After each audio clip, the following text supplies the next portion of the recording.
This is Larry Henares making your day with the third part of an article I wrote entitled Philippine History for Those Who Flunked the Subject.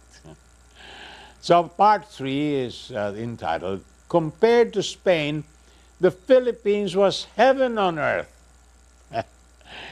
The Spaniards had little to teach the Philippines about agriculture. Compared to agricultural Spain, then and now, the Philippines is a land of milk and honey. Far from bleeding the Philippines, the Spanish administrators in Mexico sent financial aid to the government in Manila during the first 2 centuries of Spanish rule. The key to Spanish greatness paradoxically lies in the fact that the Spanish colonizers were unquestionably the lousiest administrators in all history, whether in the wintry banks of the Mississippi, or in the frying heat of New Mexico, or in the humid gloom of the Philippine rainforests. Spanish priests served their flocks with simple faith, with none of the cruel exploitation that American cowboys inflicted on the Indians, or the British on the natives of Asian subcontinent, or the Dutch or French or Germans on their colonial wards. These magnificent Spaniards who gave ancient Rome its 3 best emperors and produced poets, painters, schools of music and dance, a record the Americans have yet to equal even remotely, understood nothing about machinery and its energies.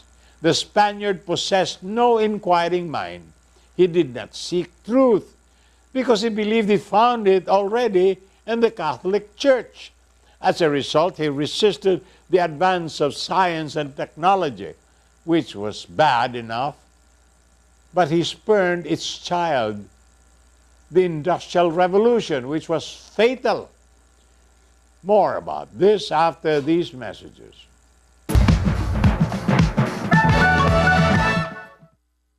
This is Larry Henares making your day with the third part of an article I wrote entitled Philippine History for Those Who Flunked the Subject. Part 3. Compared to Spain, the Philippines was heaven on earth. And he continued to quote, the Catholic Church conquered the Philippines, not the Spanish crown, which even at its peak never had the military power to compel subjection. But the Catholic Church, in effect, rolled down its blanket and dozed off into the sleep of the Middle Ages.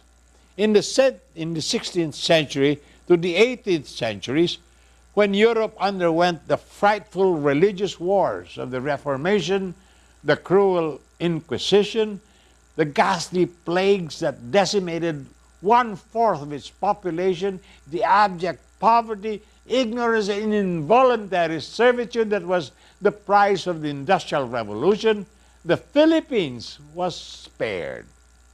Compared to Mother Spain, the Philippines of the Middle Ages was heaven on earth. A tax was collected and 40 days of forced labor was exacted from the Filipino during the Spanish times. Today, the Filipino pays in taxes 25% of its gross income, an equivalent of 90 labors of forced labor. Considering the state of civilization at the time, Europeans would have regarded Philippine conditions as halcyon and heavenly. Only 40 days of labor per annum when a European, merely to learn a trade, had to indenture himself into dawn to dusk servitude for 7 years? Every Filipino at the time of the Spaniards had his own family dwelling, and agriculture and fishing were pursued on a community basis. The European peasant, on the other hand, had to work in cramped quarters under abominable conditions and lived in wretched hovels affording meager shelter from the rain and the snow and the wind. More tomorrow, my dear friends. This is Larry Anaras, making your day, saying good day, God bless you. Thank you very much for being with us. Till next time, hasta la bye-bye.